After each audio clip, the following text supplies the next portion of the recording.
We're continuing here in the Orchos Yosher, Rav Chaim Kanievsky, in the trait of anov, of humility. Va'aynish gaiva, what is the punishment of gaiva? What is the punishment of a person being an arrogant person? Besides that, most people don't want to hang around with arrogant people. Besides that, we alienate many others. The Gemara in Sotah says that it says in the pasuk, Ta'avis Hashem kol gvar lev, the abomination of Hashem is anyone that is gvar lev, that is arrogant and haughty of heart. When it says Adam sheyesh v'gasas haruach, someone who is haughty, who is filled with themselves, l'soif nichshal be'eshes ish, at the end of the day, they will stumble in the sin of eshes ish, of having relations with a woman that is married out of wedlock. They will end up cheating on their wives, having relations with a woman that they should not. It's unusual. Why is that? What shaykhis? What is the punishment? What is the connection? So I was speaking in not such a long distant past to a fellow who explained to me that he was suffering in his shalom bayis, and his wife didn't really like him so much. So I thought it was unusual. He said he's a very likable person, and his wife is a very reasonable person. I couldn't understand why his wife would not like him so much.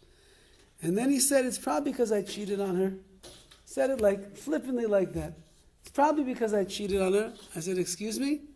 He said, yeah, whatever happened. I don't know, she's making a big deal about it. It happened. The lack of owning up to what a person does only could come from a person that's a Baal Gaiva. A person is full of themselves and they think that they are the God's gift to the world and they think that they can do no wrong. So they stumble into adultery. Their wife gets disappointed with them and the response is, I'm not really sure what she's so upset about. Whatever it happened, it's over now. Says the Gemara, person that is a gasus ruach, he's that in that place where he's full of himself, he's nichshel be'eshes ish. Uke'ilu, it's as if Oived avodah zarah, as if he's an idol worshipper. So he brings from the Mishnah about Eliezer v'perek Yud, Ki'ilu asa atzma avodah zarah. Not just that he worships avodah zarah, but it's as if he made himself into an avodah zarah itself. He looks at himself before he looks at anything else. He thinks about himself before he thinks about Hashem. He's enraptured in his own wills and his own whims and everything about himself, and nothing else really gets in the way. So it's, I am the God of my own destiny over here. It's as if he made himself into an avodah zarah, into some kind of a worship. And for those people that are haughty and filled with themselves, because of that, HaKadosh Baruch Hu destroyed the Beis HaMikdash. The Beis HaMikdash was destroyed because of sinas chinam. The Beis HaMikdash, the Rav Chaim says, was destroyed because of lashon hara. Why would a person hate another Jew?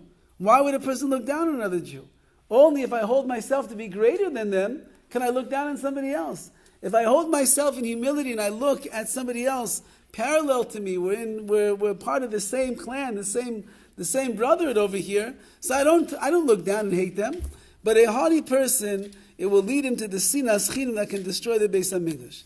Uke'ilu ba'al arayis. Now there's a long slew of things that haughtiness and arrogance brings. It's ki'ilu is as if he's ba'al arayis, as if he is having illicit relations. Ki'ilu kafir beikar, as if he denies the very existence of the Ribono Shel Olam. Ki'ilu bana bama, like he built a mizbeach, an altar, an illegal altar to bring korbanos on. V'roi legadei ka'asherah, there's a tree called an Asherah tree that was used for avodah zarah. People worshipped it. You have to cut it down. This man, who is the arrogant person, he deserves to be cut down just like that. The ein afar ninar, and when Techiyas HaMeisim will come, the dust in the ground, his dust from the bones that disintegrated, it will not stir. She'ein kam the Techiyas HaMeisim. He will not be able to get up for Techiyas HaMeisim. Hashem doesn't want him. Hashem doesn't want a person around. But Mashiach will come that lived his life where he was completely full of himself. Ushchina meyaleles alav, the Shechina wails over such a person. Shechina wails over. A person could be nisdavik they could cling to HaKadosh Baruch Hu.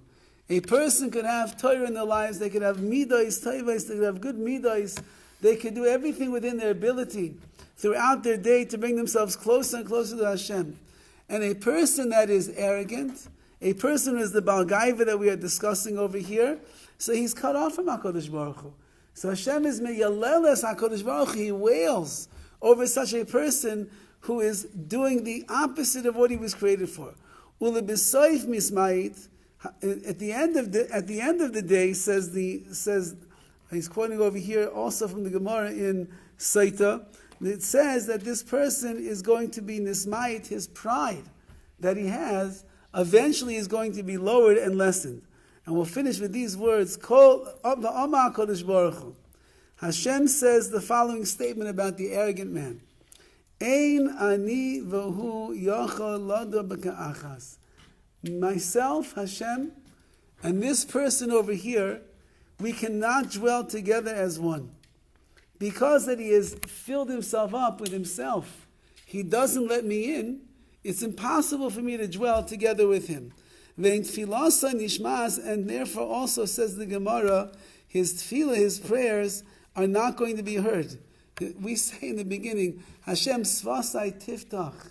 Hashem svasai tiftach pi yagidu asecha. Hashem, open up my lips, which means I'm too afraid in front of you to be able to open my lips. What a chutzpah, I have to even daven to you and ask you what I need. That's how a person's heard in their tefillahs. When they come humbly before HaKadosh Baruch Hu and they ask Hashem, please open up my lips so I can get the words out. But a person who has the arrogance and who is haughty, he's not coming to HaKadosh Baruch Hu asking for help. He'll tell HaKadosh Baruch Hu a thing or two that he could do. A person that is high on his own horse, that person's not going to come and humble himself before HaKadosh Baruch Hu and break down and cry when things aren't going the right way.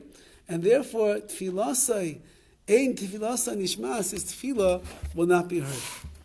Okay, as you can see from the words over here in Rav Chaim Kanievsky, arrogance is a very good thing to stay away from. Hashem.